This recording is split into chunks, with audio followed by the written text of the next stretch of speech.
Donc bonjour à tous et bienvenue sur notre webinaire au sujet de NIS 2. L'équipe GRC et de Nomios est ravie de vous accueillir pour échanger à la fin de notre session, mais avant ça, de vous présenter la situation relative à la directive NIS 2.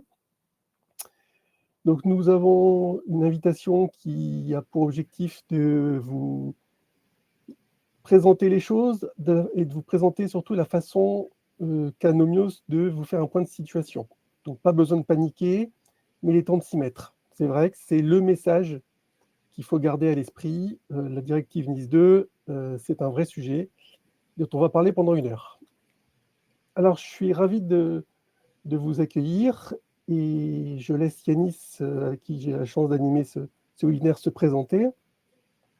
Bonjour à tous, donc Yanis Moreau, consultant donc, dans l'équipe de Jérôme en GRC cybersécurité. Donc un parcours en système d'information ponctué de 8 années en sécurité de système d'information, avec des axes sur des analyses de risque, l'ISO 27001, le RGPD et bien sûr tout ce qui est accompagnement RSSI et DPO en temps partagé.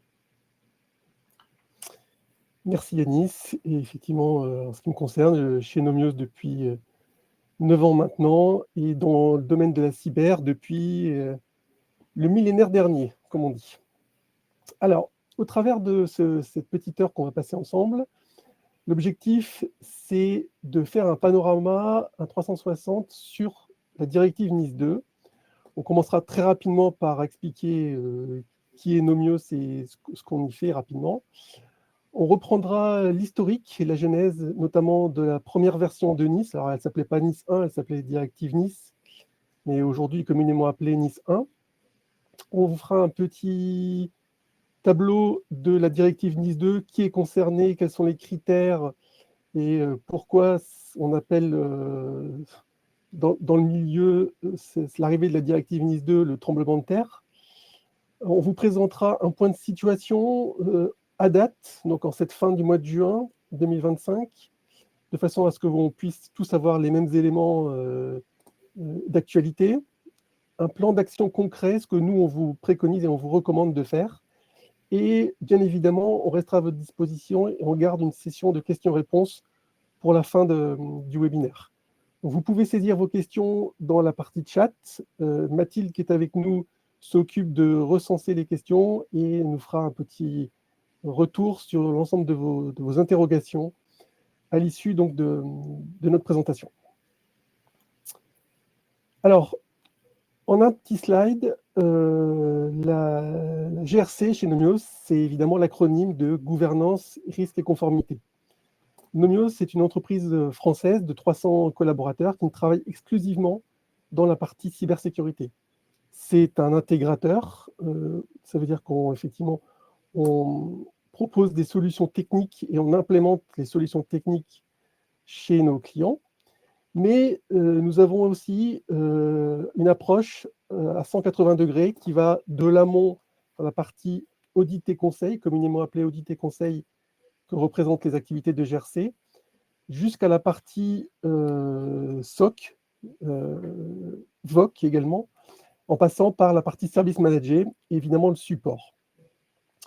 Donc nos activités SOC, support et service manager sont certifiées ISO 27001 et ce qui nous permet de proposer à nos clients tout l'éventail des solutions et des services nécessaires à la sécurisation de leur système d'information.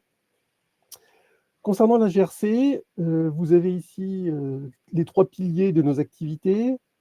Les activités d'audit, donc la prise de photos à un instant T et une analyse d'écart entre un référentiel, par exemple, et une situation pour définir et bâtir une stratégie de cybersécurité. Des éléments qui permettent de valider ou de mettre en place une conformité réglementaire. C'est typiquement dans ce cadre-là que s'inscrit aujourd'hui le webinaire NIS 2. Comme Yanis l'a expliqué, nous réalisons des analyses de risque sur différentes méthodes, mais en particulier la méthode EBIOS Risk Manager. Nous mettons en place des systèmes de management de la sécurité de l'information, nous rédigeons des politiques de sécurité, des guides, des chartes, des procédures.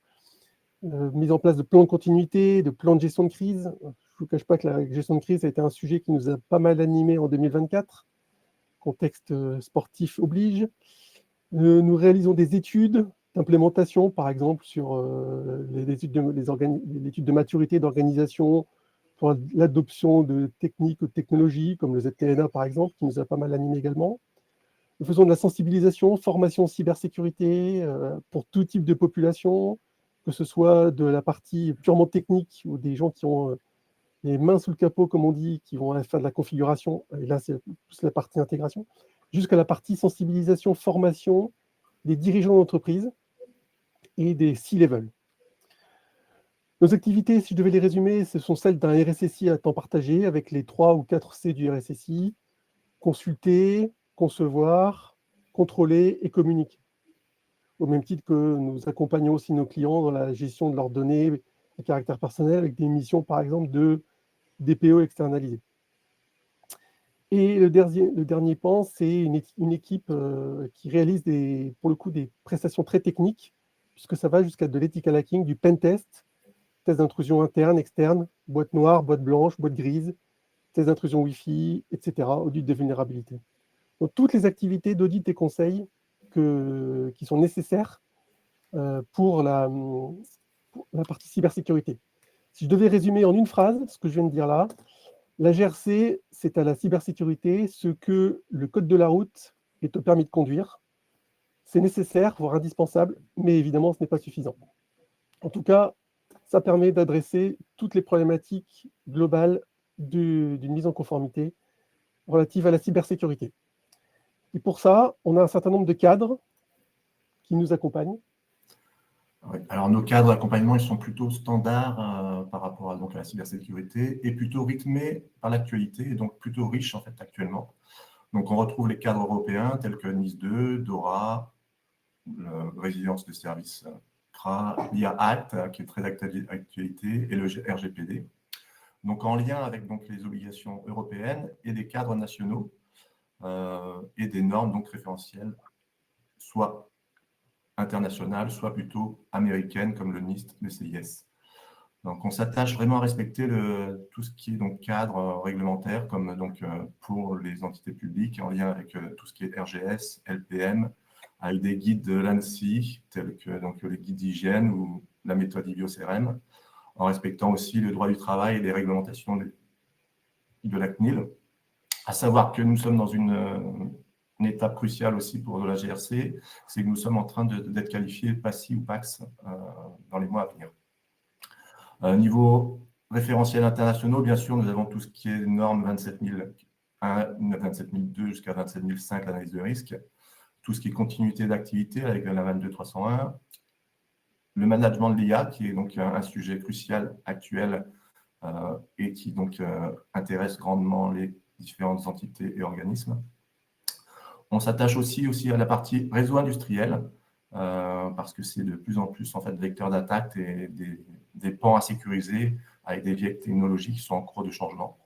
Voilà. Et donc après, on adresse des secteurs spécifiques tels que donc, le Segnim Cloud avec les data centers et les services SaaS, la santé avec le HDS, en lien avec tout ce qui est promu par l'Agence numérique de santé, tout ce qui est secteur de l'automobile, aérospatial, avec des réglementations et référentiels spécifiques. Jérôme, tu peux passer. Alors, en termes de teasing, ce qu'on peut vous dire d'ores et déjà, c'est que nous réaliserons le même type de présentation avec le CRA, le Cyber Resilience Act, qui est un référentiel qui va s'appliquer pour beaucoup d'entités également, qui va arriver, on a un peu plus de temps que la directive NIS 2, mais nous ne manquerons pas de communiquer également sur le CRA dans les semaines ou mois à venir.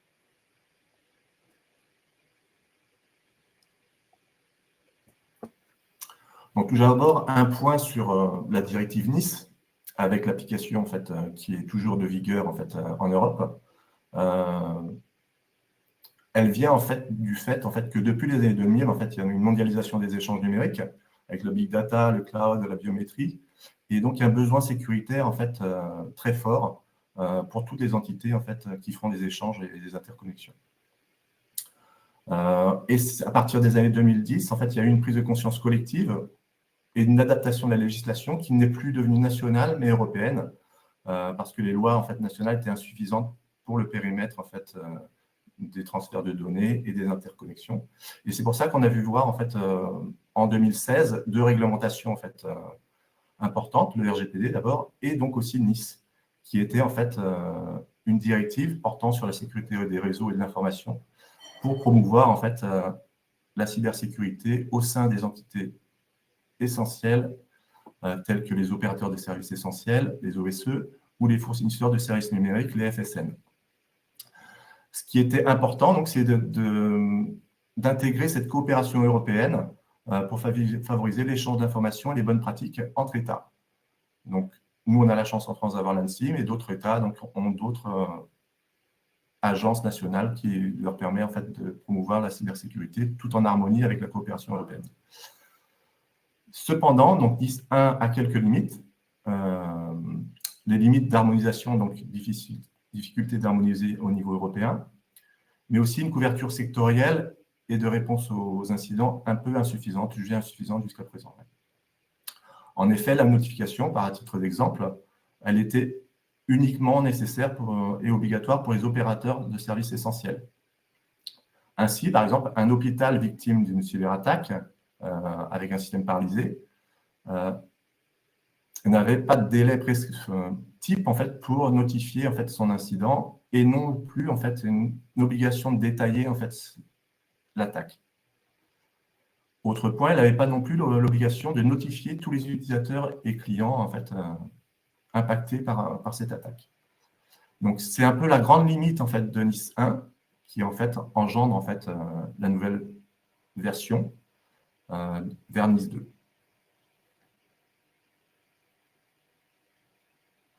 Donc, bien sûr, on retrouve en fait, dans NIS 1 les piliers essentiels de toute démarche cyber, que ce soit la gouvernance, la protection, la défense et la résilience.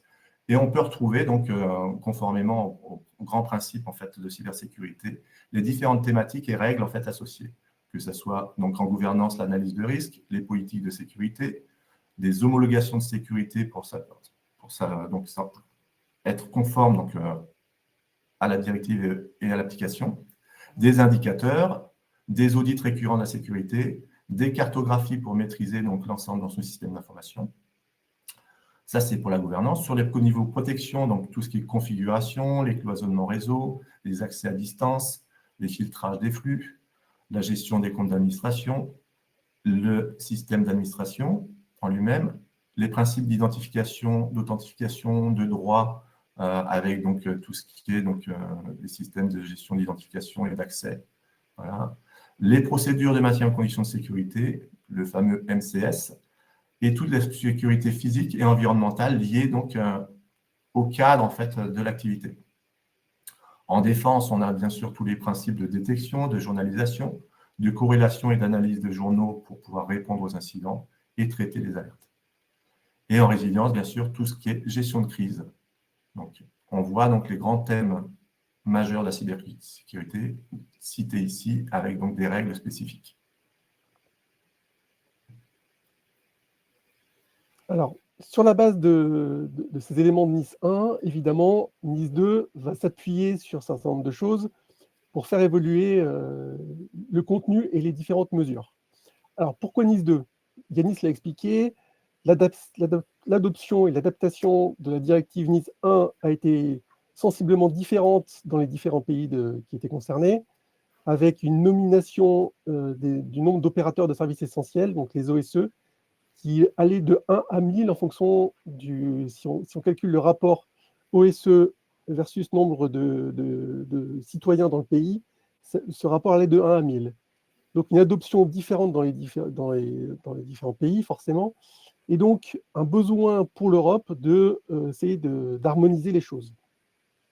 D'harmoniser les choses à la façon, sur le fond et la forme. Sur le fond, c'est d'adopter une gestion des risques, parce que néanmoins, Yanis l'a expliqué, mais il est important d'enfoncer le clou. La directive NIS 2, ce n'est pas une directive pour embêter le monde, c'est vraiment parce qu'on a aujourd'hui des cybermenaces dans l'espace cyber qui sont de plus en plus importantes, avec des impacts de plus en plus graves. Il n'y a qu'à écouter l'actualité. Pas plus tard que la semaine dernière, on a encore parlé de fuite d'identifiants.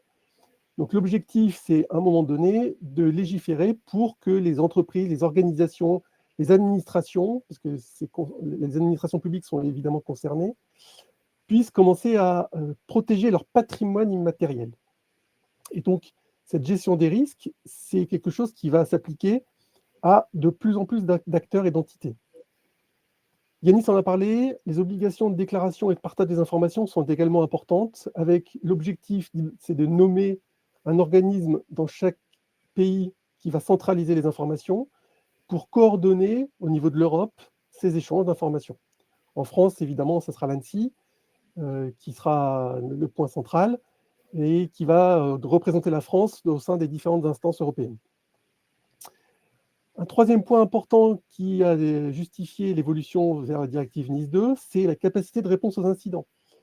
Un incident, c'est quelque chose évidemment qu'on veut éviter, mais qu'il faut surtout détecter. Donc, il y a un certain nombre de choses qu'il faut mettre en place pour pouvoir identifier un incident, éviter évidemment que ça dégénère en crise, mais surtout qualifier un incident.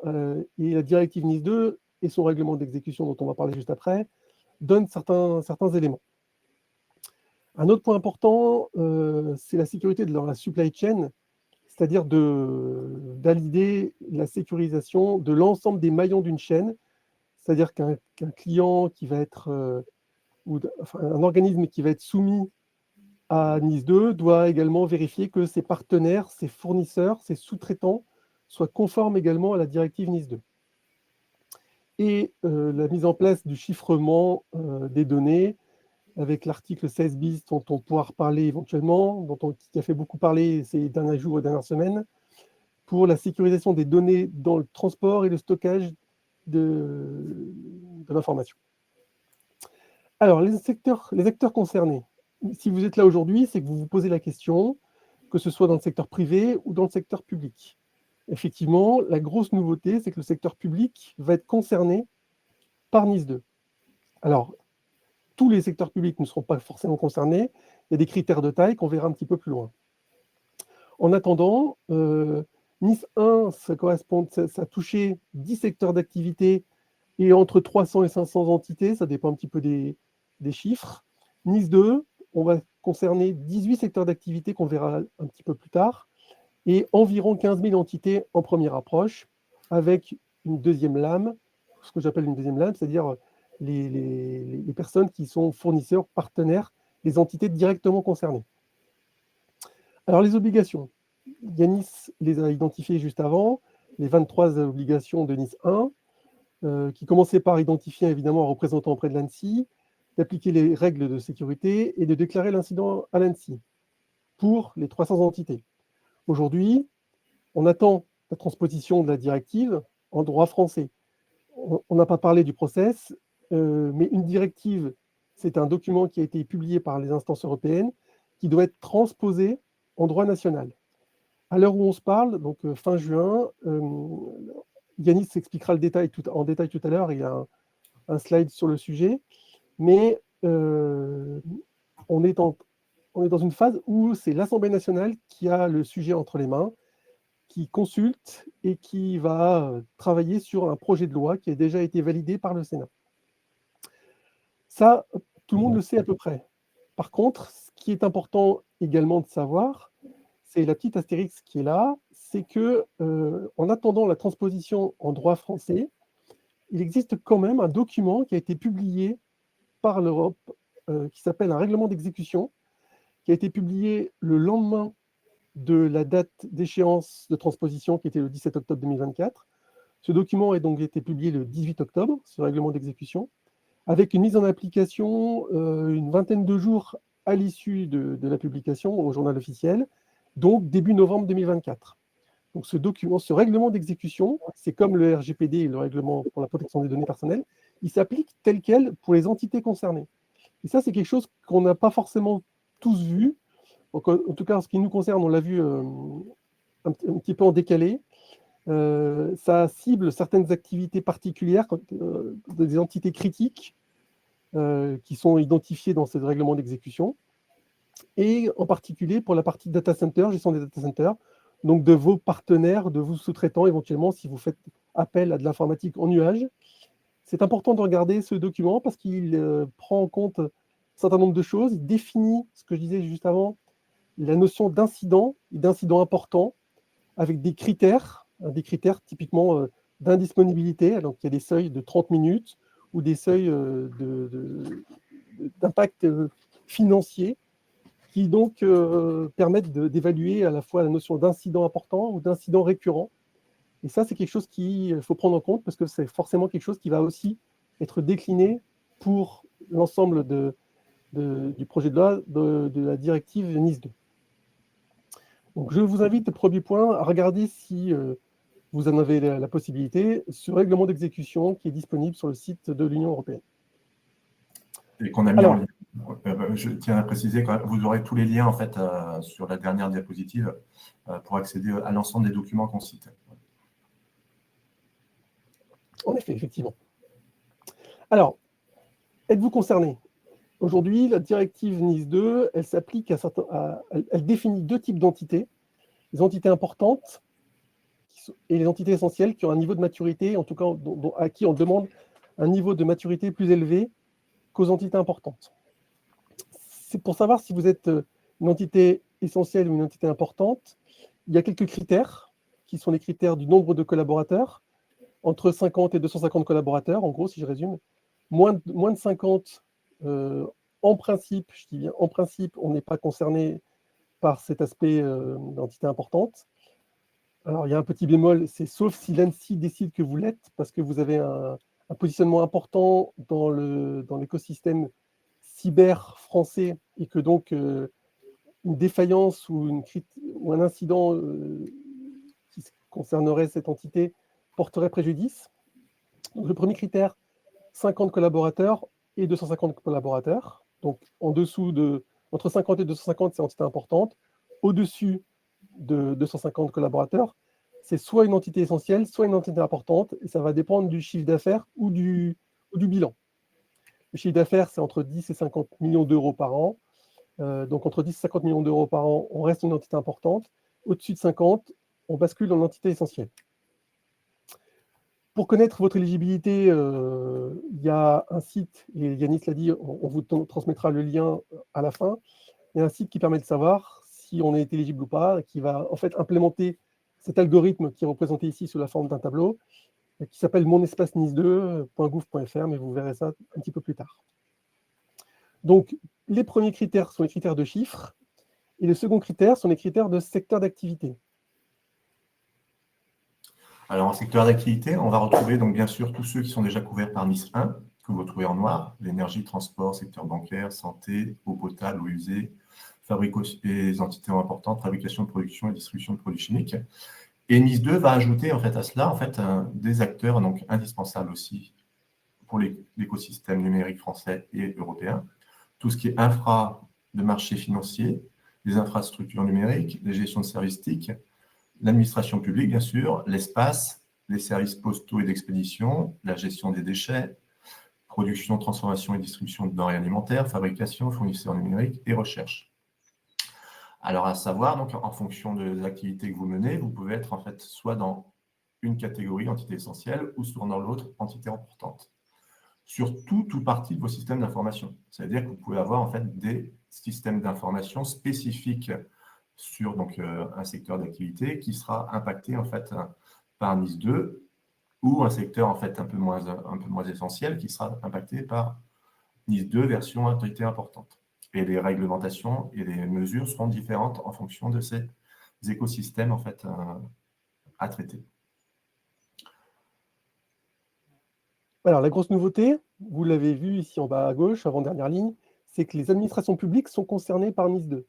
Et donc, ça méritait, en tout cas ce qui nous a motivés par rapport à ce webinaire, c'est ça méritait de préciser les choses. C'est ce qu'on a fait lors des 2 slides suivants, qui sont extraits du projet de loi. Donc là, on détaille un petit peu plus en fait les administrations qui sont considérées comme entités essentielles. Donc bien sûr, il y a toutes les administrations de l'État, l'Assemblée, Sénat, tribunaux, ambassades, ministères. Ensuite, il y a les régions, départements, les communes. avec la notion de population supérieure à 30 000 habitants pour être considéré comme entité essentielle. Les centres de gestion, voilà, départementaux ou interdépartementaux, les SDIS, bien sûr, incendie secours, c'est quand même essentiel à l'activité normale d'une population.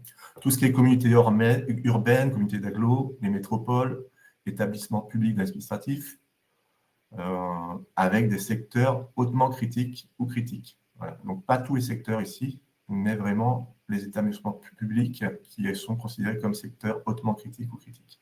Ensuite, les syndicats, mais les syndicats aussi, donc c'est en lien avec tout ce qui est nombre d'habitants, donc 30 000 habitants et des activités critiques ou hautement critiques. Des institutions ou organismes interdépartementaux, voilà, c'est un peu comme la DIR, la Direction interdépartementale des routes, la Direction de sécurité de l'aviation civile interrégionale, des organismes un petit peu comme ça. Ensuite, des autres organismes et personnes de droit public ou droit privé. Alors ça, c'est pareil. Qu'est-ce que c'est? Généralement, c'est des agences, soit des agences locales ou soit des agences nationales, comme l'agence de biomédecine, voilà, qui peut être en partie de ces organismes. Ensuite, les OIV, qui sont déjà en fait connus et qui exercent une activité qualifiée de service essentiel. Les OSE 2018, bien sûr, qui sont reconduits en entité essentielle.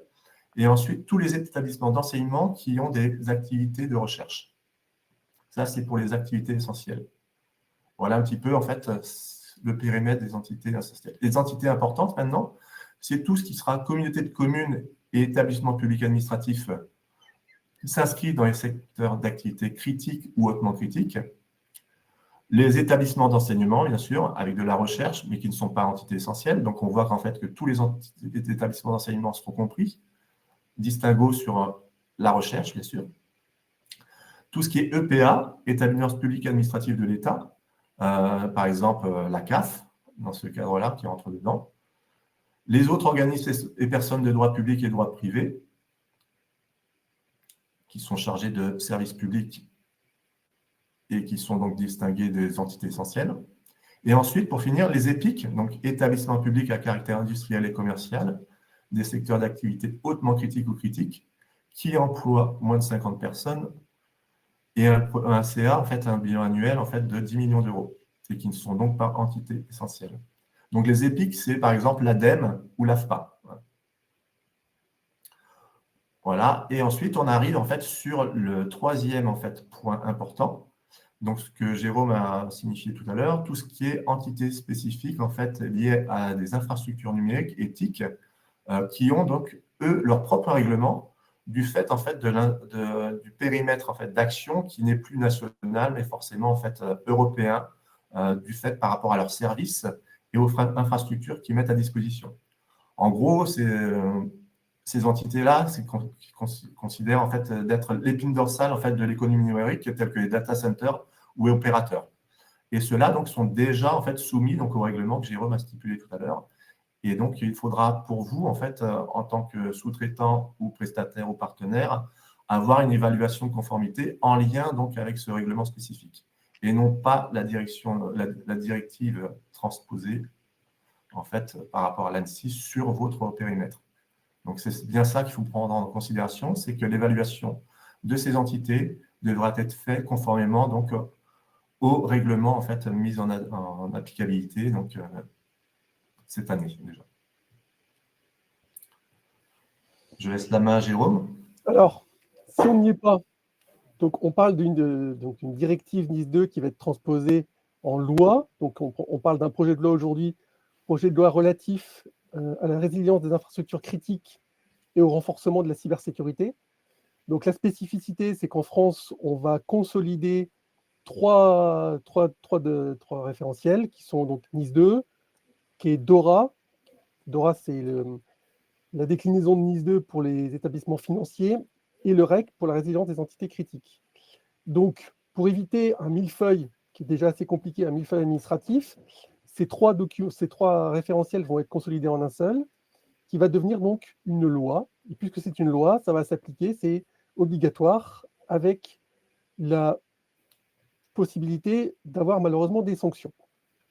Alors, le projet de loi existant aujourd'hui qui fait une 50aine de pages, définit une commission des sanctions qui va être mise en place pour pouvoir contrôler et, le cas échéant, sanctionner les organismes.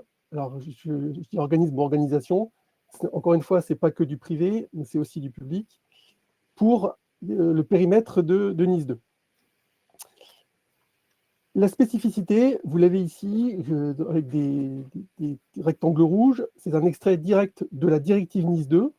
Ce sont des sanctions qui sont financières pour les entités essentielles et pour les entités importantes.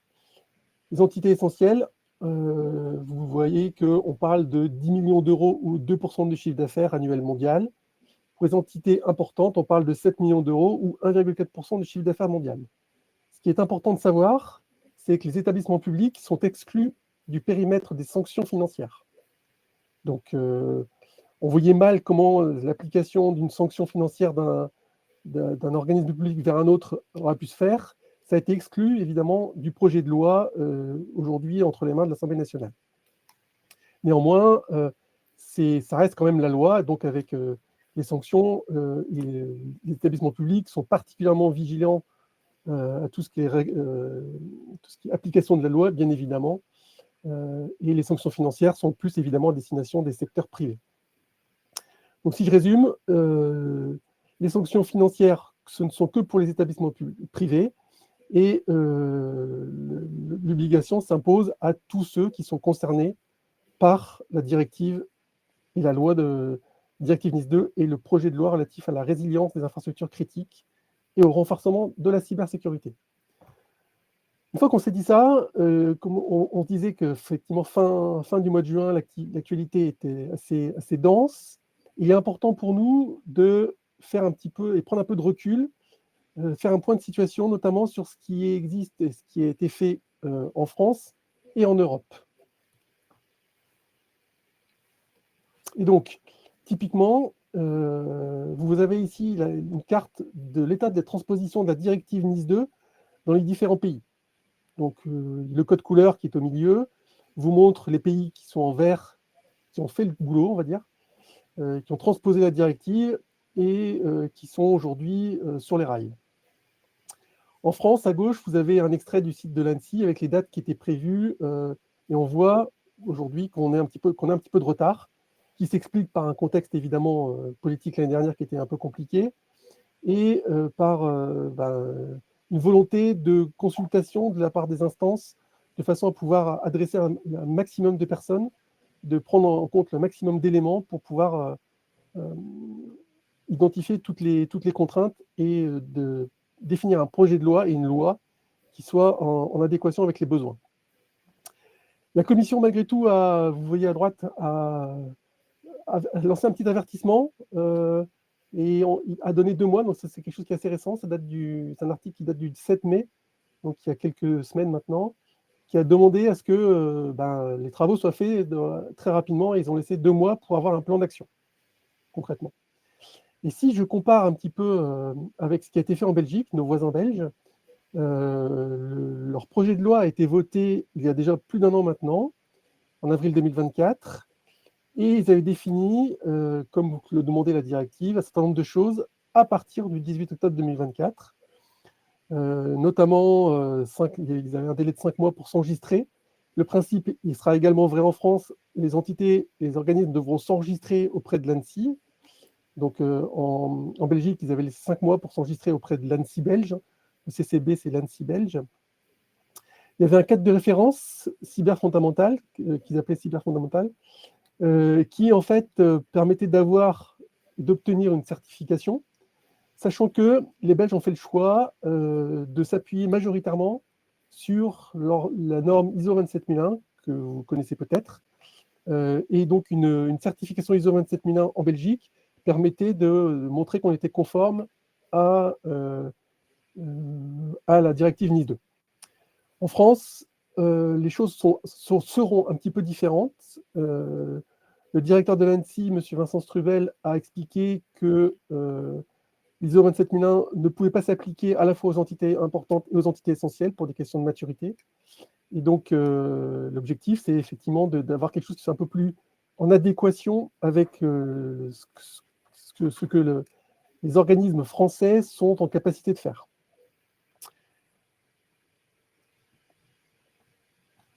Dans le détail, je vais vous expliquer. Au niveau français, donc, pour ceux qui ne sont pas au fait, en fait du principe du parcours de la loi, je vous ai fait un petit diapo en fait, qui vous permet en fait, de mieux comprendre en fait, l'état des lieux de la transposition en France. Donc, la directive donc, a été établie donc, au niveau européen et donc, en France, il y a eu une procédure accélérée en fait, qui a été menée en fait, par l'État au Conseil des ministres le 15 octobre 2024 parce que la date donc, de mise en application en fait, n'était pas tenable et il fallait donc aller plus vite pour pouvoir la mettre en œuvre. Cependant, notre façon de promouvoir des lois en France qu'on ne peut pas en fait, se faire en fait, de façon accélérée sans processus établi. Et donc, ce dépôt en fait, de loi en fait, est passé par le Sénat. On voit en fait, qu'il a été déposé le 15 octobre 2024 avec des commissions et d'amendements pour adopter un texte qui a été adopté le 15 mars 2025. À titre d'information, il y a eu plus de 100 commissions et d'amendements en fait, menés en fait, par le Sénat. Et donc, à partir du 12 mars 2025, le texte a été adopté au Sénat et déposé à l'Assemblée pour une première lecture, le 13 mars. Depuis, il y a des travaux en commission qui ont lieu et qui sont toujours en cours, qui sont menés depuis le 5 juin. Là. Il y a eu à peu près 6 commissions qui ont été entendues pour pouvoir en fait, répondre aux questions en fait, de rapporteurs et traiter les différentes thématiques avec donc, des acteurs soit internes, soit spécifiques, en fait, tels que Vincent Strubel de l'ANSSI, par exemple. Une fois que tous ces travaux de commission ont relevé tous les doutes en fait, sur tous les articles et les mesures à adopter, elle sera donc adoptée en commission et passera ensuite à l'Assemblée pour une lecture à l'Assemblée, une présentation des articles, un examen de la future loi, des amendements, pour ensuite passer au vote. Ensuite, elle sera retournée au Sénat, qui examinera en fait la conformité. Et s'il y a des choses à retoquer, on fera ce qu'on appelle la navette parlementaire entre le Sénat et l'Assemblée pour faire des ajustements en vue d'adopter la loi. Si elle n'est pas adaptable, il y aura en fait à ce moment-là des commissions mixtes et une possibilité au gouvernement de la faire passer. Ouais. Une fois que cette loi sera adoptée, elle passera en fait dans les mains du président de la République qui fera une promulgation de loi. Voilà. Le Conseil constitutionnel aura le droit de la retoquer pendant un certain temps. Si ce n'est pas le cas, elle sera publiée au journal officiel avec un délai d'applicabilité. Ça serait dans le processus en France. Ensuite, en parallèle de ça, donc notre ANSSI national, chargé donc de toute la mise en œuvre et de l'applicabilité de la directive, a fait des travaux.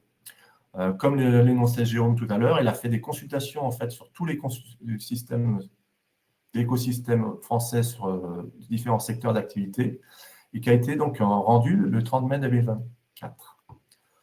Ensuite, il y a eu des travaux en fait, qui ont fuité un petit peu sur le futur en fait, référentiel, qui a été fuité en, fait, en juillet 2024, où on s'est aperçu en fait, de mesures applicables aux entités essentielles et des mesures applicables aux entités essentielles. Vous le retrouverez en lien, il y avait donc les 22 mesures avec des différentes en fait, propositions en fait, de mesures plus ou moins en fait, importantes pour les entités essentielles et entités importantes. Autre point important pour l'ANSSI, c'est une commission spéciale au Sénat qui a eu lieu le 7 mai 2025, où donc Vincent Strubel a énoncé en fait sa vision des choses et expliqué un petit peu ce qu'il pensait mettre en œuvre en attendant en fait la promulgation de la loi. Pendant ce temps-là, bien sûr, l'ANSSI continue à travailler sur les référentiels et l'organisation, sur les mesures et les moyens de contrôle à mettre en œuvre par rapport donc, à cette possibilité de loi qui sera donc adaptée au fil de l'eau par rapport en fait, à ce que vont décider donc, le gouvernement. Bien sûr, dans l'optique en fait, d'une mise en conformité des entités essentielles et des entités importantes d'ici un certain temps. Pour l'instant, ces délais ne sont pas énoncés et donc tout ce qu'on peut savoir, c'est que ça rapporté en fait, à la directive NIS 1 et à certains documents en fait, qui ont pu être établis d'ici là. Tu peux passer sur la suivante, Jérôme. Et ces documents sources importantes, donc, sur lesquels on peut travailler, donc, ce sont le projet de loi du Sénat, donc, qui est donc, une étape intermédiaire avec la directive, Ensuite, on peut étudier tout ce qui s'est passé en commission spéciale. Actuellement, en fait, ils travaillent beaucoup sur tout ce qui est législation par rapport aux filiales au niveau européen, quels seront en fait les textes qui devront être appliqués pour les filiales de grandes entreprises. Voilà. En parallèle de ça, l'ANSSI met à jour régulièrement son site Mon Espace Nice 2, avec notamment en fait, des informations sur les notifications, avec un site dédié, mais qui n'est pas encore ouvert, mais qui se prépare. Voilà. Et donc, c'est un site à suivre pour en fait avoir les différentes actualités de l'ANSSI qui se met à jour au fur et à mesure en fait, des travaux. À côté de ça, il y a aussi donc, le contexte économique qui est très important à prendre en compte, parce qu'il était prévu d'avoir en fait, des contrôleurs au niveau de l'ANSSI ou de partenaires, mais en revanche, les finances de l'État sont telles que la Cour des comptes fait aussi des rapports de temps en temps, et elle s'est attachée à faire un rapport en fait, sur l'organisation de la cyber en France, qui est sorti ce 16 juin 2025, et qui met en fait en exergue en fait, des notions en fait, d'efficience de l'ANSSI pour améliorer en fait, son organisation et l'organisation de la cyber en France. Donc tous ces textes doivent être intégrés en fait, dans la directive et la transposition pour avoir donc, une organisation efficace en fait, et efficiente en fait, liée à l'ANSSI et au contrôle et à la mise en applicabilité en fait, de la loi. Donc, les autres documents sur lesquels on peut se rapporter, c'est la directive initiale, ensuite la fuite de l'ANSSI sur le référentiel, avec les mesures qui étaient supposées être mises en œuvre. Ensuite, quelques documents en fait, sur les enjeux de la transposition par le CSNNP, Commission supérieure du numérique des postes.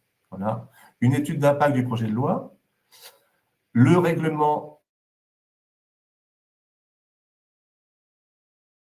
on a énoncé les principes tout à l'heure. Donc, un règlement, c'est applicable dès sa sortie, donc dès le 2017-2024. Et ensuite, donc, la commission en fait, du Sénat, spéciale ANSSI, qui est donc, que vous pouvez écouter si vous avez un peu de temps, qui est très instructive, où en fait, Vincent Strubel explique en fait, les délais en fait, de travaux de l'ANSSI, de la mise en œuvre, où il y aura en fait, une fois que la loi sera promulguée, un certain temps d'adaptation par rapport en fait, à l'ANSSI pour pouvoir en fait, mettre en œuvre les mesures et les contrôler. Donc, je vais laisser la main maintenant à Jérôme pour vous expliquer un petit peu la démarche Nomios pour pouvoir mettre en œuvre un petit peu en amont.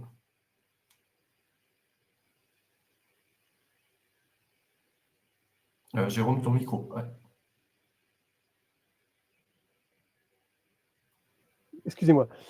La démarche, évidemment, ce sera plusieurs étapes, mais globalement, n'oublions pas et gardons à l'esprit que l'objectif, c'est de protéger les données et les systèmes d'information. Donc, la conformité NIS 2, c'est important, mais il ne faut pas oublier que l'objectif, encore une fois, c'est de la protection, c'est de la sécurité. Donc, première chose par rapport à NIS 2, c'est de vérifier votre éligibilité à NIS 2, celle de vos clients, celle de vos fournisseurs. Typiquement, on a des clients qu'on accompagne qui n'étaient pas forcément éligibles à NIS 2. Par contre, dont les clients sont majeurs, sont essentiels, sont des ministères ou ce genre d'établissements importants, évidemment, qui vont avoir des contraintes par rapport à NIS 2. Et donc, l'objectif, évidemment, dans le cadre de la supply chain management, de la gestion de la chaîne de fournisseurs, de demander à ce que le fournisseur soit également conforme à NIS 2. Donc, si vous n'êtes pas, vous, directement impacté par NIS 2, vérifiez quand même que vos clients et fournisseurs ne soient pas concernés par NIS 2. Parce que forcément, à un moment donné, ça va se traduire par une demande relative à la cybersécurité, à la conformité NIS 2, et ça pourrait devenir un sujet commercial, puisque vos clients, si vous n'êtes pas NIS 2 et que vos clients vous le demandent, ça pourrait devenir effectivement un sujet de remise en question des accords commerciaux. Une fois que vous avez vérifié que vous êtes éligible ou pas à NIS 2, et si vous l'êtes, bien sûr, et dans tous les cas, si vous voulez améliorer la cybersécurité, il est important de mesurer, de faire ce qu'on appelle une analyse d'écart et de voir quelle est la hauteur de la marche à gravir pour se rapprocher de la conformité. Ça peut être évidemment la mise en place de solutions techniques, la mise en place de processus, de procédures, de manière générale, de changement peut-être d'habitude, en tout cas. L'idée, c'est d'identifier ce qu'il y a à faire. Et pour cela, il est fondamental, NIS 2 l'a écrit noir sur blanc, c'est d'impliquer le top management. Un exemple, le jour où la commission des contrôles va venir analyser ce qui a été fait dans le cadre de NIS 2 ou du projet de loi de résilience, on pourrait être amené à demander la feuille d'émargement des formations cybersécurité de l'ensemble des collaborateurs, y compris le top management. Donc de vérifier que la direction générale soit consciente de ce que c'est que la cybersécurité, que les risques associés à la cybersécurité, et de mettre en place une sorte de comitologie liée à la cybersécurité. Pardon. Ensuite, il est important de caster une équipe, d'identifier des acteurs qui sont chargés de prendre en compte le sujet NIS 2, à la fois en termes de pilotage et en termes de mise en application des différents projets. Et pour ça, il y a typiquement mettre en place un plan de traitement du risque basé sur les process, les gens et la technologie. Encore une fois, on parle de cybersécurité, de protection du patrimoine immatériel. Donc ça reste malgré tout des informations qui sont transformées en data, en données, qui sont véhiculées qui sont véhiculées via les systèmes d'information. Et donc, il y a un certain nombre de choses à faire dans l'organisation de la cybersécurité et dans la mise en place de solutions. Donc, pour conclure ces éléments-là, il y a un certain nombre de choses, si on parle technologie, pour que Nomios peut vous proposer. Alors, nous avons mappé sur cette matrice nid d'abeille les 10 catégories. Alors, elles sont peut-être un peu petites en haut à droite. Ils sont extraites de l'article 21.2 de la directive NIS 2. Donc, c'est le document source qui identifie donc les 10 catégories de mesures à mettre en place, avec les différents acronymes de cybersécurité qui existent, pour lesquels Nomios peut vous accompagner, peut vous proposer des solutions. Alors quand je dis bien Nomios, parce que ce ne sera pas nous en GRC qui allons vous proposer ce genre de choses, ce seront nos collègues de la partie intégration qui pourront être amenés à travailler avec vous sur les sujets que vous pourriez leur confier. Alors, pour ce mapping, si je reprends les 10 catégories, la première catégorie, alors qui est un peu petite, c'est les politiques relatives à l'analyse de risque et la sécurité des systèmes d'information. Typiquement, c'est la mise en place des produits qui font la protection des données, la Data Loss Protection. Donc, de mettre en place du DLP. Et alors, on ne parlera pas de solutions, on ne parlera pas de produits, pardon, mais des solutions de DLP, il y en a quelques-unes qui permettent, encore une fois, de garantir le maintien et la protection des données. Deuxième partie, le petit b, gestion des incidents. La gestion des incidents, c'est quelque chose qui permet d'optimiser la réactivité, la gestion des incidents, en particulier pour la partie SOAR. Donc l'idée d'un SOAR, c'est de permettre aux équipes qui sont en charge de la sécurité de coordonner les opérations et de standardiser et de rationaliser la réponse de l'entreprise aux attaques et aux incidents. Donc le SOAR, la mise en place d'un SIEM, Security Information and Event Management, donc des solutions techniques qui permettent de centraliser, consolider, d'extraire les informations importantes des différentes logs. J'ai perdu ma souris, hop. La partie continuité d'activité, c'est le petit c, comme par exemple la gestion des sauvegardes, la reprise d'activité, la gestion des crises, qui sont donc des choses qui permettent aussi de rendre hautement disponible le système d'information en mettant en place du load balancing, de l'antibot, de l'antidos, pour éviter d'être sujet aux attaques des nids de service.